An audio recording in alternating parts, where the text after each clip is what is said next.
Welcome to the third lecture in the Elizabethan Foreign Policy series. In this lecture, we will examine England's relationship with the Netherlands by asking the question, why did Elizabeth support the Dutch rebels?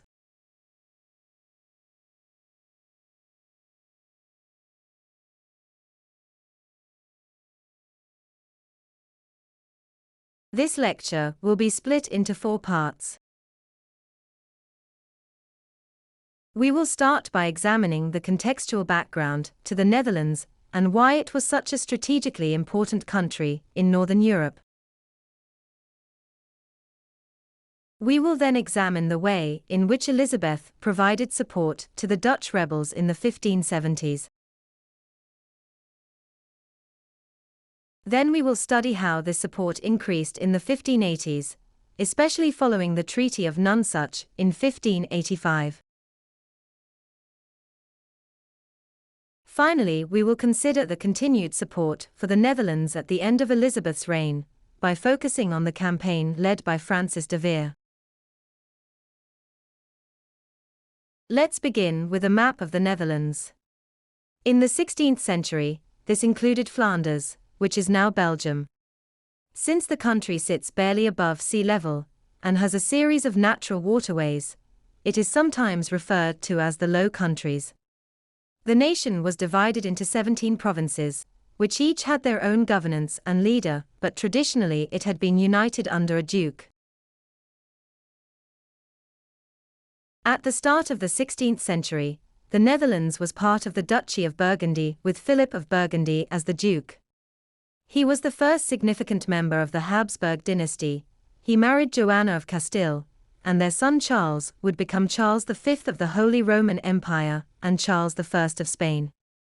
By Elizabeth's reign, the Spanish king was Philip II, and he claimed sovereignty over the Netherlands as part of his growing Habsburg Empire.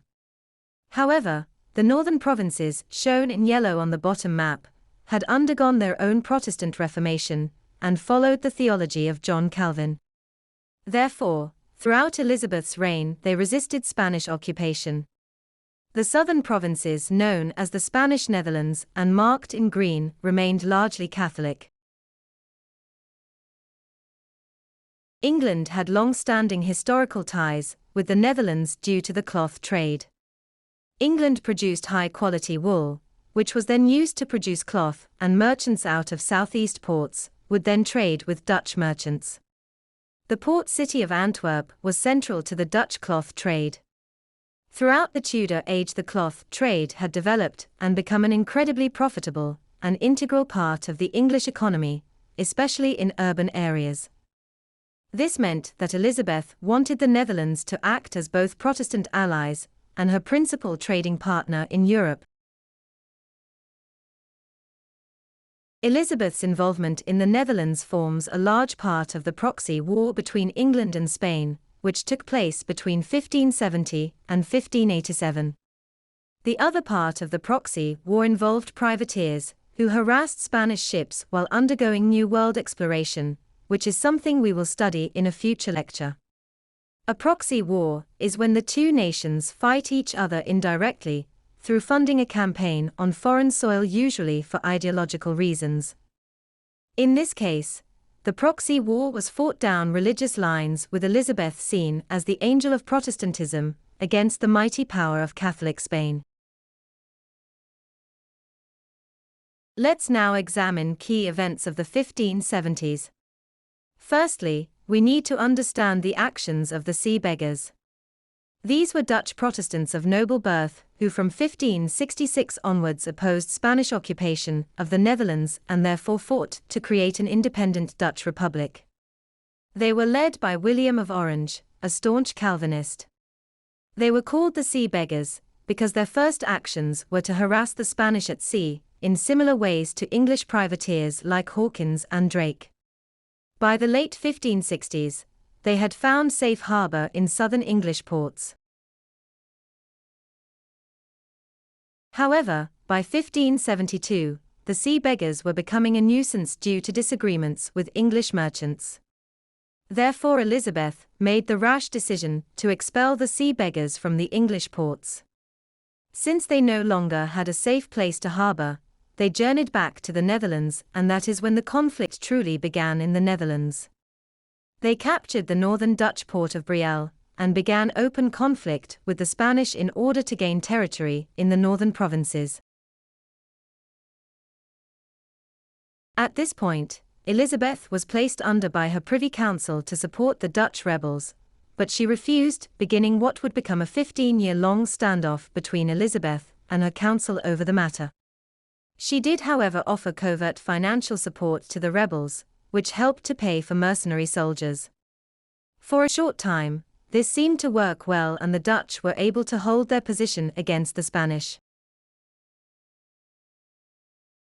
However, in 1575 the Spanish launched a new military offensive, culminating in a bloody plunder of the city of Antwerp in November 1576. This was a devastating blow to both the Dutch rebels and English merchants, since it resulted in a sudden decline in the cloth trade. In the years that followed, Amsterdam would come to replace Antwerp as the principal trading port of the Netherlands, hence why it is now the city most associated with the Dutch Golden Age of the 17th century. As a consequence of the sacking of Antwerp, the Dutch provinces held a conference in the city of Ghent in late 1576, and decided to unite together despite religious differences in order to expel all foreign powers from the Netherlands. This is known as the Pacification of Ghent, pacification essentially meaning peace. With this united front, they were able to expel Spanish troops from the Netherlands, and for a short time, it looked as though this ended the conflict. This success was short-lived, however, and Spanish troops returned to the Netherlands within a year. Furthermore, the Guise faction, the powerful French Catholic faction, had formed an alliance with Spain, and there was an increased threat of invasion from French troops. As a result, the Privy Council placed more pressure on Elizabeth to provide support for the Dutch rebels. This she did by pledging a sum of £100,000 and the promise of military support if the French did invade. She also sent a separate threat to Philip II that she would provide military support if he did not uphold the pacification of Ghent. However, when he ignored this threat and sent troops back over, she did not see through with her threat. Instead, she hired mercenaries to fight on behalf of the Dutch, who were not effective. Many historians have used this as an example of when Elizabeth's foreign policy was inconsistent and ineffective. She had made empty threats and inadequately supported the Dutch rebels, which one could argue was worse than if she had sat back, resisted the pleas of her Privy Council, and done nothing at all. By the end of the 1570s, the pacification of Ghent had unraveled and the Dutch provinces were deeply divided along religious grounds. This was solidified in 1579, when the Southern Catholics and the Northern Dutch rebels formed formal unions. The Union of Utrecht was a largely Northern and Protestant union, while the Union of Arras was a largely Southern and Catholic alliance. The Spanish made an alliance with the Union of Arras and therefore were able to use the southern provinces as a base to attack the north. Let's now examine the escalation of the conflict in the 1580s. In 1579, the Duke of Anjou was invited over by William of Orange to act as hereditary sovereign of the United Provinces. The Duke of Anjou was the youngest son of Henry II of France and a powerful French noble. Despite being Catholic, he had spent the past few years engaged in a dalliance with Elizabeth whereby she had continually hinted at the prospect of marriage. His campaign in the Netherlands might have been motivated by a need to prove himself as a worthy match for her. He arrived in the north in September 1580, and assumed the pompous title of Protector of the Liberty of the Netherlands, with various ceremonies conducted to celebrate his arrival. However, Anjou was not given any real power, which soon dissatisfied him, and he ran into conflict with the Dutch leaders. Ultimately, his presence in the Netherlands did very little to advance the Dutch cause, and after he was very nearly killed in a conflict in Antwerp in 1583, he left the Netherlands. The situation went from bad to worse for the Dutch rebels when their leader William of Orange was assassinated in 1584. This plunged the Dutch cause into disarray, just as the Spanish signed the Treaty of Joinville with the Guise faction and Catholic League in France. This heightened the Catholic threat for Elizabeth, and it seemed like only a matter of time before they turned their attention to England's shores. In August 1585, the notorious Duke of Parma arrived in the Netherlands. He was a formidable Spanish leader, who was able to make a number of military advances. In retaliation for the Treaty of Joinville, Elizabeth signed the Treaty of Nonsuch with the Dutch rebels in 1585. Once again, this was under heavy persuasion of the Privy Council, who were united in their conviction that England needed to send troops over at long last. The Treaty of Nonsuch was signed in the English palace of Nonsuch, and it pledged 7,400 English soldiers to land on Dutch soil under the leadership of Robert Dudley, the Earl of Leicester. The Earl of Leicester had been the most vocal supporter of the Dutch on Elizabeth's Privy Council, since he had Puritan convictions. He was also thirsty to gain personal military glory, now that he was advancing in age. He had once been Elizabeth's dearest favorite and childhood sweetheart, but their personal relationship had become frayed with age.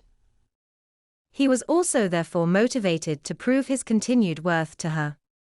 He arrived in the Netherlands in December 1585, and was given the title of Governor-General of the United Provinces. According to some accounts, Leicester arrived in the manner of a sovereign, assuming power and authority over the region. He conducted a progress across various Dutch towns with great ceremony. He nominated key members of the Dutch rebels to act as a council of state. Leicester and some of his Dutch followers had interpreted the Treaty of Nonsuch to mean that the Earl of Leicester would come over and act as sovereign of the United Provinces. Since Dudley remained a subject of the English crown, this implied that Elizabeth now occupied the Netherlands. This was the last impression Elizabeth wanted to make, and in her letters to Leicester she made clear that she would decline any offers of sovereignty.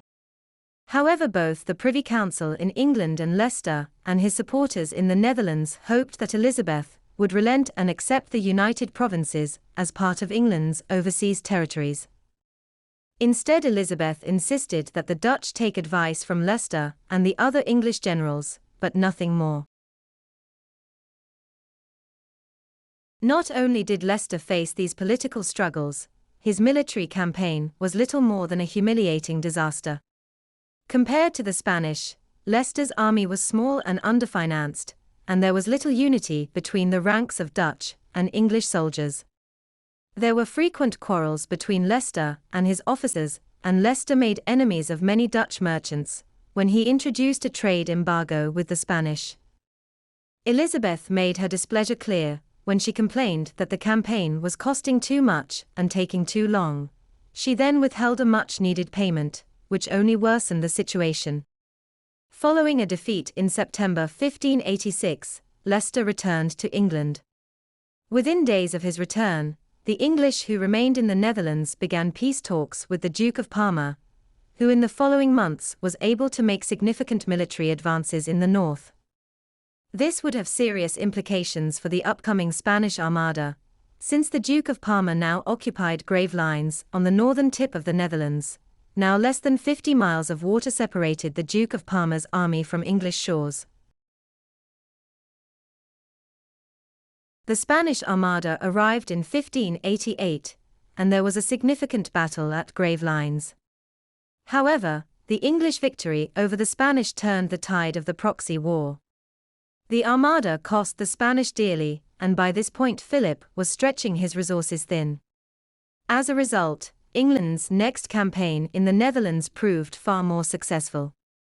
In 1589, Elizabeth sent experienced military commander Francis de Vere over to support Maurice of Nassau, the son of William of Orange, who had emerged as leader of the Dutch rebels.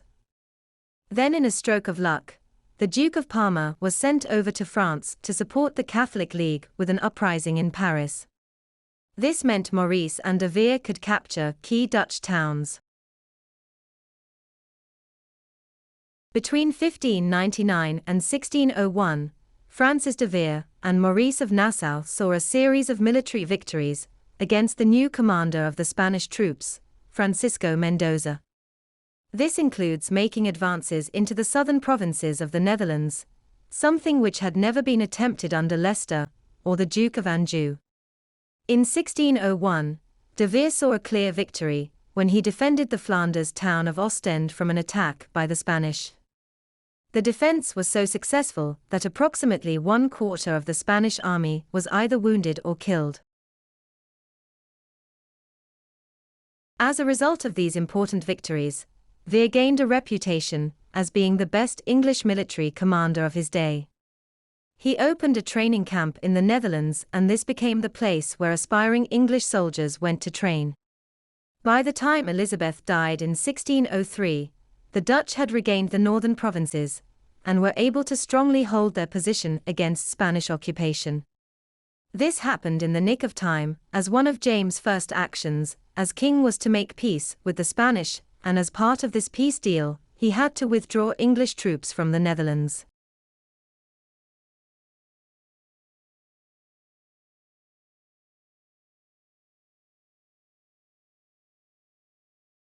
Let's now return to our overarching question of why did Elizabeth support the Dutch rebels? The reason for Elizabeth's support was twofold. Firstly, she wished to act as a defendant of the Protestant faith abroad, an angel of Protestantism, so to speak, and secondly, the support for the Dutch rebels formed part of a proxy war with Catholic Spain. Elizabeth was reluctant to support the Dutch rebels in the 1570s, providing small amounts of financial aid, and this warranted criticism from her Privy Council.